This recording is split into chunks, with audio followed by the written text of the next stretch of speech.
Estamos aqui no segunda parte, né, da nossa aula dessa semana, do dia 17 ao dia 21 de maio, ok? Estamos falando da diversidade cultural e falando também da globalização cultural, onde os Estados Unidos lidera essa produção cultural, principalmente através do cinema e da música, e isso influencia nos hábitos de consumo, nos modos de vida no mundo todo, gerando uma uniformização cultural, né? Aqui nós vamos continuar na página 54 do livro, agora falando de multiculturalismo, né? Esse multiculturalismo entende-se como a convivência de muitos povos com identidades culturais diferentes em espaços reduzidos, ou seja, dividindo o mesmo território. Isso é cada vez mais comum, por quê? Porque a globalização, através de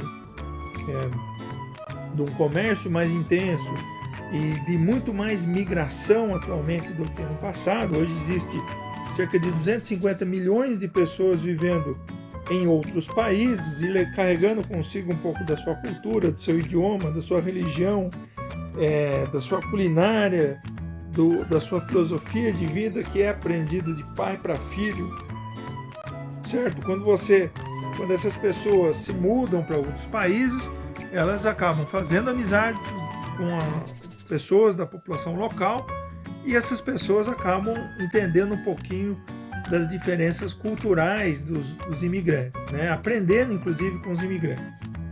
O Brasil mesmo recebeu aqui muitos imigrantes de diversas partes do mundo, da Itália, do mundo árabe, né? Temos o hábito, por exemplo, de macarronada que os italianos trouxeram para o Brasil.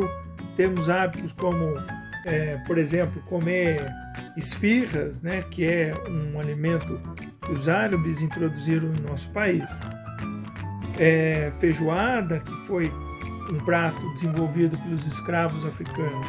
Muitas palavras em nosso português brasileiro são de origem africana também, ou indígena. Então, o encontro de muitas culturas formam esse chamado multiculturalismo, né? Principalmente em países desenvolvidos, como Estados Unidos e França, onde o percentual da população imigrante é muito elevado, né? Essa convivência de povos diferentes é cada vez mais comum. Agora, ao mesmo tempo em que enriquece a cultura local, essa diversidade de convivência de culturas diferentes, também acaba gerando muita intolerância, ou seja, formando grupos que não aceitam a presença desses imigrantes, que não aceitam a presença de pessoas diferentes, com outras religiões, outros hábitos, outro jeito de se vestir, de falar, de professar uma determinada religião. Então, muitas pessoas não aceitam o diferente. E aí surge a intolerância, né, formando inclusive grupos violentos que perseguem até, causam graves problemas, né, de violência, perseguindo esses imigrantes, né, causando prejuízos a imigrantes. Nos Estados Unidos mesmo, tem muitos árabes que tem lojas, tem departamentos de vendas, né, que conseguem formar lá, por exemplo, um mercadinho, né, vendendo produtos deles, e esses muitas vezes são assaltados, são saqueados, né, deliberadamente por grupos neonazistas que não o fazem apenas para obter determinados recursos que aquela loja possui, né? Faz mais deliberadamente para causar prejuízo ao imigrante, na tentativa de intimidá-lo e fazer com que ele fuja do país, com que ele saia do país e volte ao seu país de origem. Então, essa intolerância tem sido muito comum em países desenvolvidos.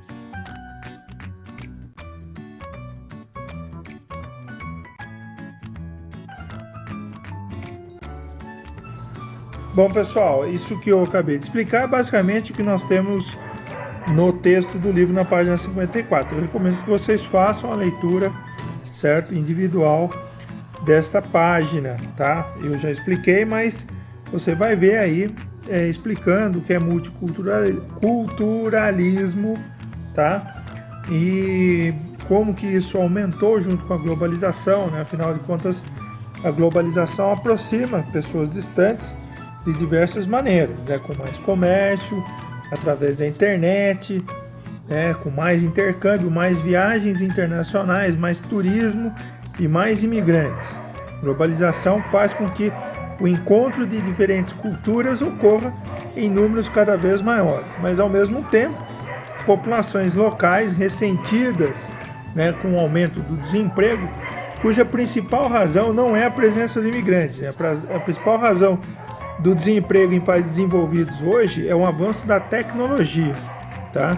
Tecnologia substitui a mão de obra braçal, computadores, máquinas, geram desemprego, principalmente na área rural, mas também robôs em indústrias, né, roubam postos de trabalho, mesmo que os imigrantes normalmente aceitem serviços e funções geralmente rejeitados pela população local, né, com salários mais baixos, né, aqueles que de menor aceitação na sociedade, tipo varrer rua, lixeiro, garçonetes, que são importantíssimos, essas funções, todas as profissões são importantes, mas que têm salários mais baixos, que geralmente são os estrangeiros, os imigrantes que aceitam, né?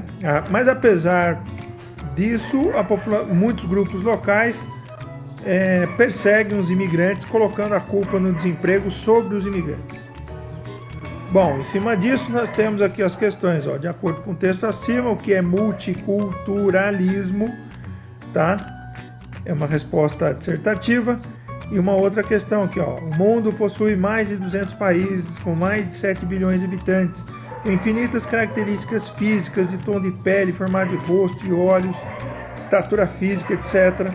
Mais de 7 mil idiomas diferentes, dezenas de formas diferentes de professar uma fé sobre uma divindade, entre muitas outras coisas que caracterizam a cultura, como a culinária e o modo de se vestir. Com a globalização, essas diferenças tendem ao quê? Certo?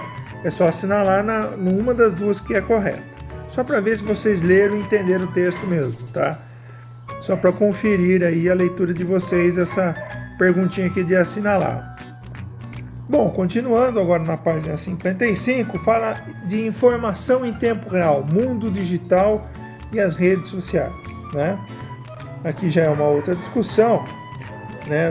Desde os anos 1970, com a propagação de satélites sendo utilizados de forma cada vez mais intensa em serviços de telecomunicação, a começar pela televisão, depois telefones celulares e mais recentemente, nos anos 90 para cá, também para a internet, fez com que transmissões de TV ao vivo, notícias circulando entre jornalistas pela internet, ok?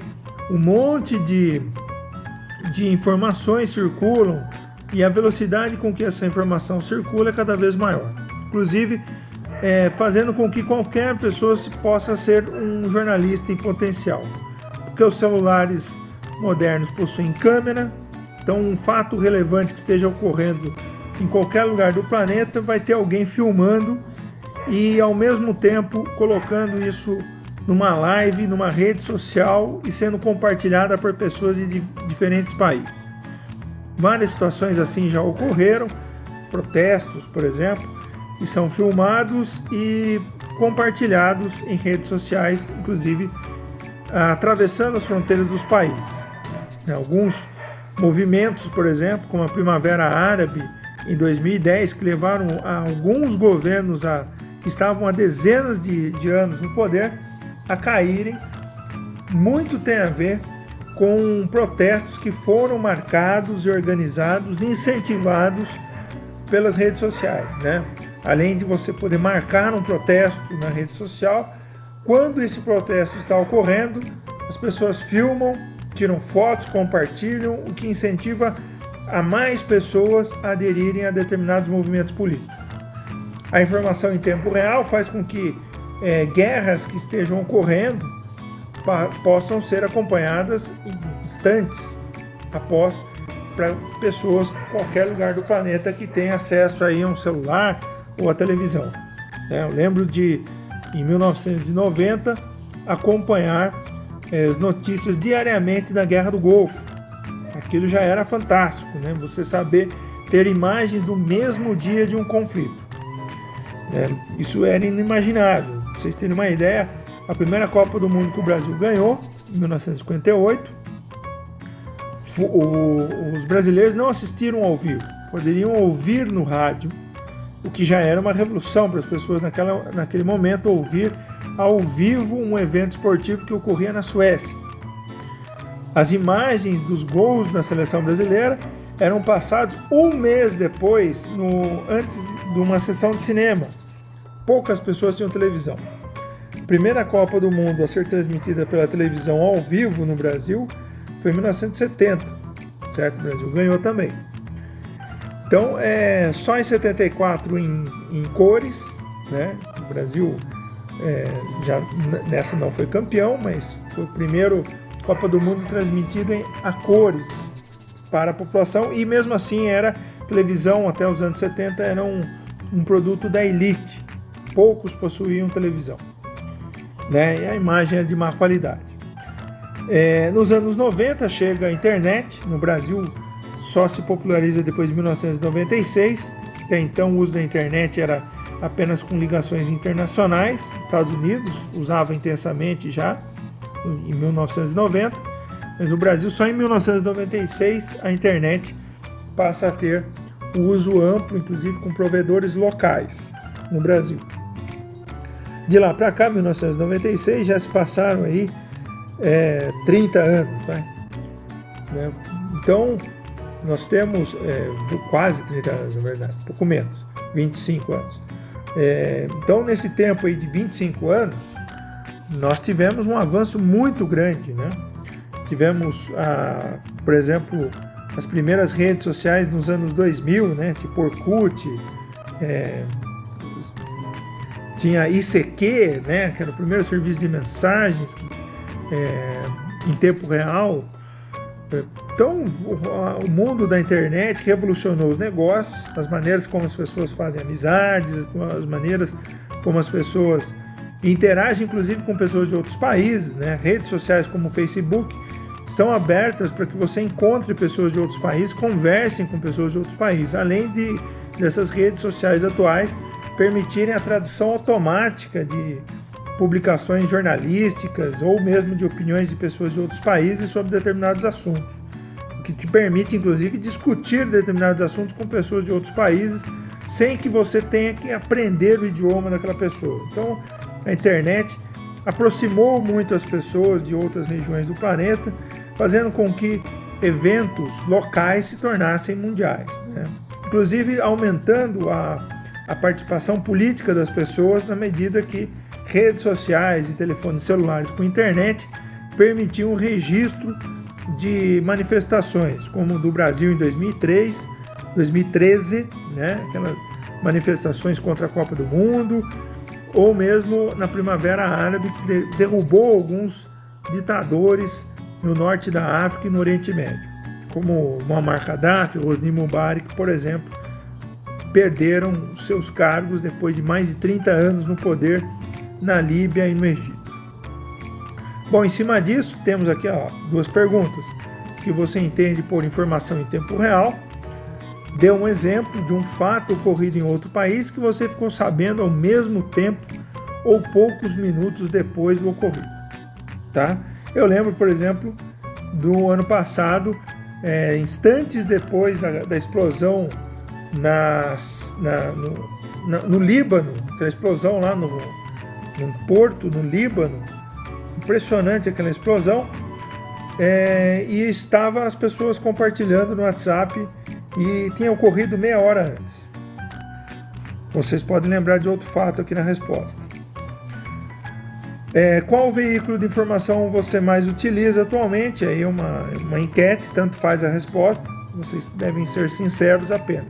Se são jornais, profissionais, aí no caso site ou jornal físico normal, tipo Estadão, Folha de São Paulo, G1, Globo Esporte, são jornais jornalísticos, certo? Redes de informações profissionais, de rede de televisão ou de redes de notícias que são tipo CNN, o País, são empresas, algumas delas inclusive multinacionais, como essas duas últimas que eu citei. Redes sociais, tipo WhatsApp, Facebook, Instagram, jornais da TV, rádios ou blogs e vídeos no YouTube. Quero ver como que vocês se informam, ou veem as coisas, né? Por onde vocês estão mais, em qual desses veículos de informação vocês estão mais presentes, acompanhando mais as notícias. Bom, na página 56, desigualdade no acesso à informação. Segundo pesquisas mais recentes, de 2018, mais da metade da população mundial tem um certo nível de acesso à internet. Um número que dobrou do início dos anos 2000, que era 2 bilhões. Então, o avanço do acesso à internet cresce muito mais rápido do que o crescimento da população mundial. Dobrou em menos de 20 anos o número de internautas. E avança em todos os tipos de países, na África inclusive. No entanto, o acesso à internet é muito desigual. Nós podemos observar na legenda que países que estão com a cor amarela aqui têm menos de 25% da população tendo acesso à internet. E países com a cor mais marrom escuro praticamente toda a população com acesso à internet, coincidindo aí com os países mais ricos do mundo naturalmente. Tá ok?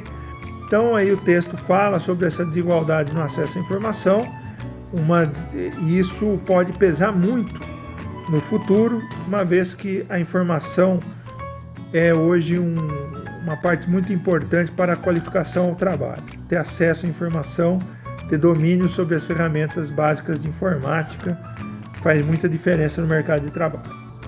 Então aqui algumas questões sobre esse texto. Em nossas aulas de geografia temos uma assiduidade maior que 60% em algumas turmas e menor que 20% em outras turmas. Em sua opinião, isso se deve mais às dificuldades no acesso à internet, como é o assunto da página anterior, desinteresse do aluno ou as duas coisas? Você marca o que quiser, não existe uma resposta certa para isso.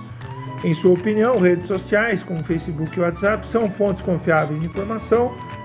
Você já chegou a compartilhar alguma fake news? Fake news é aquelas notícias mentirosas, né, que ocorrem muito em eleições, em que determinados candidatos espalham, principalmente pelo WhatsApp, informações que são falsas, mas muitas pessoas acreditam e continuam a compartilhar notícias falsas. Isso tem impacto, inclusive, no resultado da eleição.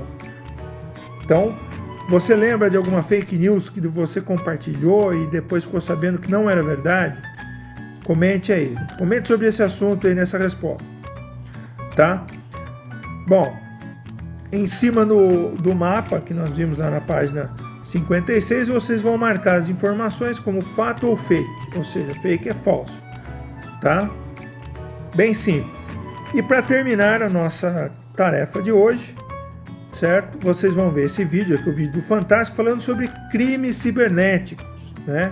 Os vários tipos de crimes que ocorrem na internet. Então, hoje, além de fake news, existem crimes como pedofilia, temos crimes de roubar informações das pessoas, roubar informações que inclusive podem levar as pessoas a terem prejuízos financeiros, né? Inclusive empresas são vítimas de roubos de dados, cartões são clonados, até placas de automóveis são clonadas a partir de informações colhidas na internet. Então, muitos golpes são aplicados na internet, golpes de todo tipo, né? Inclusive aqueles que danificam o computador das outras pessoas com vírus que instalam determinados programas no computador das pessoas que acabam permitindo acesso a informações sigilosas, né, ou particulares das pessoas a grupos de estelionatários, né, pessoas que vão utilizar essa informação para dar golpes. Bom, o vídeo aí comenta sobre isso, e você vai poder assistir para responder a última pergunta, que é: quais são os crimes mais comuns cometidos através da internet atualmente? Você conhece alguém vítima de algum desses crimes? Aí nesse caso você comenta, ok? Então a aula de hoje é isso.